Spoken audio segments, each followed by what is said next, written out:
నేను doctor Joseph మోసిగంటి, chairman Jesus believers association council Andhra Pradesh. ఇప్పుడు ఎక్కడ చూసినా నామినేటెడ్ పోస్టుల గురించి ఎక్కువ డిస్కషన్ జరుగుతుంది. ఈ నామినేటెడ్ పోస్టులు చాలా పోటీ ఉన్నది. కాబట్టి ఎవరికి ఇవ్వాలి ఏంటి అనేది బాబు గారు కూడా చాలా పకడ్బందీగా 2-3 సోర్సెస్ నుంచి ఆయన డేటా తెప్పించుకుని ఎవరికి ఇవ్వాలి అనేది డిసైడ్ చేస్తున్నారు. ఇది చాలా మంచి పరిణామం. మనం పాత గవర్నమెంట్లో జగన్ గారు చూసినట్లయితే ఈ మధ్యన కూడా అంటున్నాడు, నేను ఎవరిని ఎమ్మెల్సీ అని రాసిస్తే వాళ్ళు ఎమ్మెల్సీ అయిపోయేవాళ్ళు అనేది. నిజంగా ఆ తప్పు వల్లే జగన్ ఓడిపోయాడు. ఆయన ఓన్లీ పథకాలు ఇస్తున్నాను, డబ్బులు ఇస్తున్నాను కనుక నాకు ఓట్లు వేసేస్తారు, సరైన నాయకులు పెట్టినా పర్వాలేదు, పెట్టకపోయినా పర్వాలేదు, అంతా నేనే చేస్తున్నాను, నా పేరే జగన్ జగన్ జగన్, అన్ని పేర్లు జగన్ ఒడి, జగన్ అమ్మఒడి, లేకపోతే జగన్ విద్యా దీవెన అన్నీ ఆయన పేర్లే. ఈ మధ్యన ఆయన ఆ సర్వే రాళ్ళ మీద కూడా ఆయన ఏంటది బొమ్మ చెక్కించుకున్న పరిస్థితి. ఈవెన్ అంబేద్కర్ విగ్రహం ఇనాగ్రేషన్ పేరు పొడుగ్గా ఉంది. ఇనాగ్రేషన్ చేసిన వాళ్ళది శిలాఫలకం మీద ఉంటుంది యాక్చువల్గా. కానీ ఈయన అంబేద్కర్ స్టాట్యూ ఇనాగ్రేటెడ్ బై అని ఆయన పేరు పొడుగ్గా పెట్టుకున్నారు. కాబట్టి ఈ పిచ్చి మంచిది కాదు. నేనే ఉండాలి, ఇంకెవరు ఉండకూడదు అనేది అహంకారానికి ఇది సాదృశ్యం. కాబట్టి బైబిల్లో కూడా ఒక మాట ఉంటుంది, అది పవన్ కళ్యాణ్ గారు ఈ మధ్యన ఎక్కువ చెప్తున్నారు, తాను ఇనాగ్రేటెడ్ బై అని ఆయన పేరు పొడుగ్గా పెట్టుకున్నారు. కాబట్టి ఈ పిచ్చి మంచిది కాదు. నేనే ఉండాలి, ఇంకెవరు ఉండకూడదు అనేది అహంకారానికి ఇది సాదృశ్యం. కాబట్టి బైబిల్లో కూడా ఒక మాట ఉంటుంది, అది పవన్ కళ్యాణ్ గారు ఈ మధ్యన ఎక్కువ చెప్తున్నారు, తాను తగ్గించుకునేవాడు హెచ్చించబడను.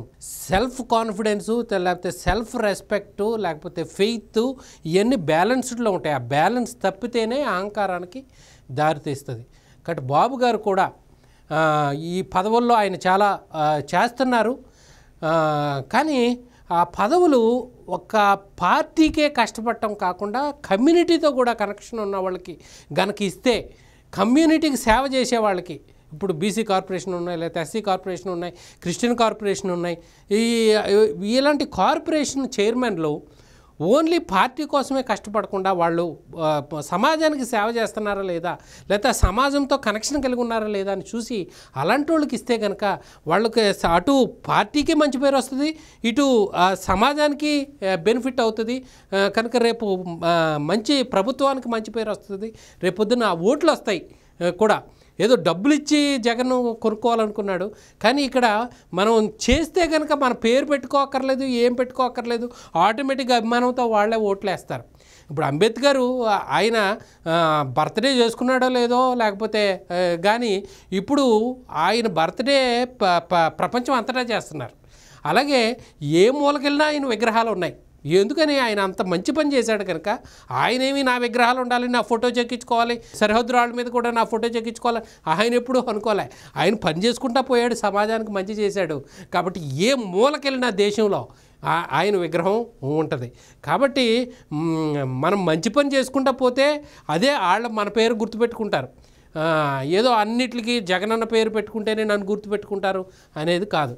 కాబట్టి ఈ సమాజానికి ఎవరైతే చేస్తున్నారో బాబు గారు కనుక అలాంటి వాళ్ళని గుర్తించి వాళ్ళకి గనక ఈ నామినేటెడ్ పోస్టులు ఫస్ట్ ప్రయారిటీ కింద వాళ్ళకి ఇస్తే, అందరినీ చూడాలి, పార్టీ పనిచేసిన వాళ్ళని చూడాలి, ముఖ్యంగా పార్టీ ప్లస్ ఇటు సమాజంతో కూడా ఉన్న వాళ్ళకి ఫస్ట్ ప్రయారిటీ ఇస్తే కనుక పార్టీ మంచి పేరు వస్తుంది, మన రాష్ట్రం కూడా మంచిగా ఉంటుంది. జగన్ చేసిన అదే తప్పు, నేను డబ్బులు ఇచ్చేస్తున్నాను కదా అనుకున్నాడు, కానీ మన బాధలు వినే నాయకులు ఉండాలి కదా. ఆ బాధలు వినే నాయకులు లేకపోతే మనకి ఎంత డబ్బు ఇస్తే మాత్రం మన ఇంట్లో లేకపోతే మన పిల్లలో మన భార్య ఉంటారు, ఇదిగో డబ్బు ఇచ్చేస్తున్నాను నేను పట్టించుకొని అసలు నీ మాట విన్నాను, నీ గోడు విన్నావు అంటే వాళ్ళు ఎంత బాధపడతారు. అదే జగన్ చేసిన తప్పు. మంచి నాయకుల్ని ఎన్నుకోలేదు, అటు ఎమ్మెల్యేకి విలువ లేదు, మంత్రికి విలువ లేదు, నామినేటెడ్ పోస్టులో ఉన్న కార్పొరేషన్ చైర్మన్లకి విలువ లేదు, ఎవరికి విలువ లేదు. ఎవరి దగ్గరికి వెళ్ళి వీళ్ళ బాధలు చెప్పుకోవాలి? ఎవరికి చెప్పినా మాకేమీ లేదయ్యా, నలుగురి దగ్గరికి వెళ్ళండి అయ్యా, నలుగురు రెడ్ల గారుల దగ్గరికి వెళ్ళండి, మాకేమీ పవర్ లేదు, మేము బొమ్మలు లాంటి వాళ్ళమే అని అనడం వల్ల, వీళ్ళే నాయకులే ప్రజలకి చెప్పడం వల్ల ఆయన ఫెయిల్ అయిపోయాడు. కాబట్టి ఈ విషయంలో బాబు గారు మంచి చేస్తారు. ఆయన మరీ డమ్మీలుగా చేయరు. ఆయన కొంచెం పవర్స్ ఇస్తారు. అలాగని ఓవర్ ఏంటి కంట్రోల్ లేకుండా అయిపోమని కాదు దాని అర్థం. కాబట్టి ఈ విషయంలో బాబు గారు మంచి నాయకుల్ని ఎన్నుకుంటారనేది నాకు విశ్వాసం ఉంది. తప్పనిసరిగా అలా చేసి మన రాష్ట్రాన్ని మంచి అభివృద్ధి పథంలో నడిపించాలని ఆశిస్తూ సెలవు తీసుకున్నాను. Thank you.